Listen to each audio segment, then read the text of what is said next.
morning students. Today we do limitations of microeconomics. Microeconomics the first limitation is static. Static the meaning ਕੀ ਹੁੰਦਾ ਸਥਿਰ. ਸਥਿਰ means constant. ठीक है कि ਇਹਦੇ ਵਿੱਚ ਅਸੀਂ ਬਹੁਤ ਸਾਰੀਆਂ ਚੀਜ਼ਾਂ ਨੂੰ ਐਜ਼ਿਊਮ ਮੰਨ ਕੇ ਚੱਲਦੇ ਹਾਂ ਕਿ ਇਹ ਕਨਸਟੈਂਟ ਨੇ ਜਿੱਦਾਂ ਪਰਸਨਸ ਦੀ ਇਨਕਮ 'ਚ ਕੋਈ ਚੇਂਜ ਨਹੀਂ ਆਊਗਾ ਪਰਸਨ ਦੀ ਇਨਕਮ ਕਨਸਟੈਂਟ ਰਹੂਗੀ ਉਹਨਾਂ ਦੇ ਟੇਸਟ ਪ੍ਰੈਫਰੈਂਸ ਵੀ ਕੋਈ ਚੇਂਜ ਨਹੀਂ ਆਊਗਾ ਉਹਨਾਂ ਦੇ ਵਿੱਚ ਵੀ कॉन्सटेंट पाया जाऊगा। ठीक है तो ये सारिया चीज़ां जो कॉन्सटेंट रहनगियां तो ये रियल लाइफ के विच नहीं अप्लाई होंदा। रियल लाइफ के विच असी टेस्ट नहीं सही रख सकते सेम नहीं रख सकते तो ना ही अपनी इनकम किसी परसन की सेम रहिंदी आ वो भी चेंज होंदी जाती है। तो इस तरीके नाल ये सारिया चीज़ां कॉन्सटेंट नहीं रहिंदियां रियल लाइफ के विच। सो जिहड़ी इहदी स्टैटिक की एक इंपॉर्टेंस है कि स्टैटिक रहिंदियां चीज़ां वो गलत है।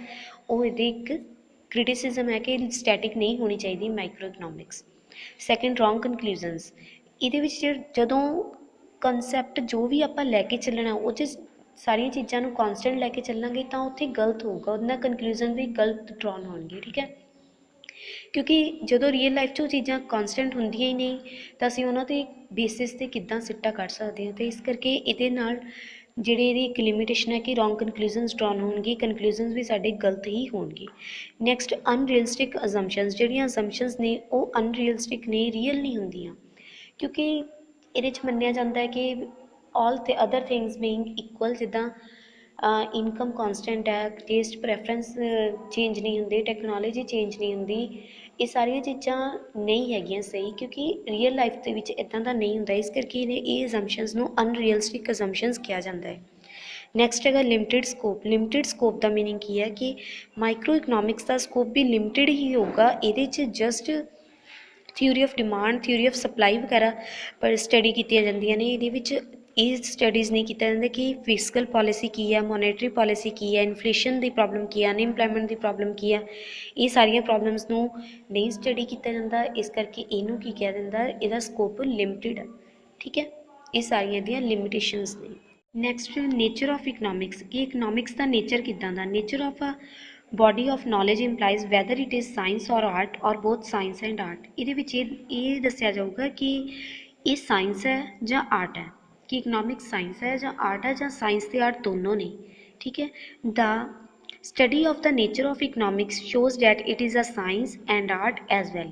पर जदों असीं इकनॉमिक्स की स्टडी करते हैं तो ये दसदा है कि इकनॉमिक्स साइंस भी है तो नाल दी नाल ये आर्ट भी है। देखो first economics is a science जदों आप इकनॉमिक्स इज़ अ साइंस कहांगे तो according to Seligman science has two branches. Science दी ब्रांचिज कितनियां ने टू एक नैचुरल साइंस तो दूसरी सोशल साइंस।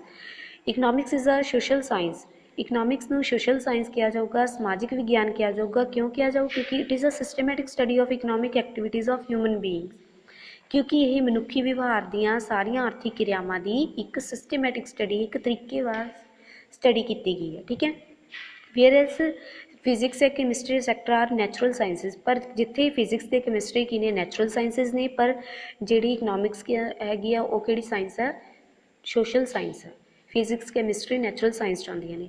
देखो इन्हों किहड़े पार्ट्स के अकॉर्डिंग सोशल साइंस किया जाऊगा। पहला तो सिस्टमैटिक स्टडी है क्योंकि इकनॉमिक्स के विच एक सिस्टमैटिक स्टडी के अकॉर्डिंग आप चलते हैं जदों ह्यूमन बिहेवियर की स्टडी करते हैं तो एक सिस्टमैटिक तरीके करते हैं स्टडी कि वो ह्यूमन सब तो पहला वो इनकम होगी इनकम किस तरीके खर्च करूगा तो मैक्सीमम सैटिस्फैक्शन अचीव करूगा तो उस प्रोडक्ट पर खर्च करू जिहदे नाल उहदे अल्टरनेट यूजेज होण। ठीक है सैकेंड साइंटिफिक लॉ है। साइंटिफिक लॉ मीनस ये कॉज के इफैक्ट को देखा जाता है क्योंकि जो भी आप लॉ स्टडी करते हैं या तो वह कारण भी होंगे तो वह किते ना किते प्रभाव भी पैंदा तो इस इन्हां कारण करके असीं इहनूं सोशल साइंस भी कह दिंदे हैं। नैक्सट वैलिडिटी ऑफ लॉ हर एक लॉ की वैलिडिटी होंदी है कि एक जिहड़ा लॉ है वो माइक्रो इकनॉमिक्स ही अप्लाई होगा या मैक्रो च भी अप्लाई हो सकता है जां दोनों के विच अप्लाई होगा या एक दे विच। इन्हां सारे कारणों करके इहनूं सोशल साइंस किया जाता है। ठीक है next economics is an art. Economics नूं आर्ट क्यों कहा जाता है कि क्योंकि जो इकनॉमिक्स जिहड़ा लॉ हुंदा असीं उहनूं अपनी जिंदगी दे विच अपनी लाइफ दे विच प्रैक्टिकल वे दे नाल यूज़ करते हैं प्रैक्टिकल वे दे नाल अप्लाई करते हैं। तो आर्ट की हुंदी है कि जदों आपां किसी चीज़ नूं प्रैक्टिकल वे दे नाल अप्लाई कर लईए डैट इज़ कॉल्ड आर्ट। जदों साडे माइंड दे विच आ वो कल्ली इमैजीनेशन है पर जदों साडे माइंड तो बाहर निकल के किते ड्रॉ कर लैंदे आ जां कोई भी चीज़ आपां किसी नूं दस दिंदे आ कि साडे माइंड दे विच आ तां डैट इज़ आर्ट। ठीक है तो इस करके इकनॉमिक्स नूं आर्ट किया जाऊगा। ਇਹ ਇੱਕ ਪੋਜ਼ੀਟਿਵ ਸਾਇੰਸ ਵੀ ਹੈ। ਪੋਜ਼ੀਟਿਵ ਸਾਇੰਸ ਕੀ ਹੁੰਦੀ ਹੈ, ਜਿਹਦੇ ਵਿੱਚ ਅਸੀਂ ਕਿਸੇ ਚੀਜ਼ ਦੀ ਬਿਲਕੁਲ ਬਰੀਫ ਡਿਸਕ੍ਰਿਪਸ਼ਨ ਕਰਦੇ ਹਾਂ। ਠੀਕ ਹੈ, ਤਾਂ ਇਸ ਕਰਕੇ ਇਕਨੋਮਿਕਸ ਆਰਟ ਵੀ ਹੈ, ਸੋਸ਼ਲ ਸਾਇੰਸ ਵੀ ਹੈ ਅਤੇ ਪੋਜ਼ੀਟਿਵ ਸਾਇੰਸ ਵੀ ਹੈ। ਠੀਕ ਹੈ।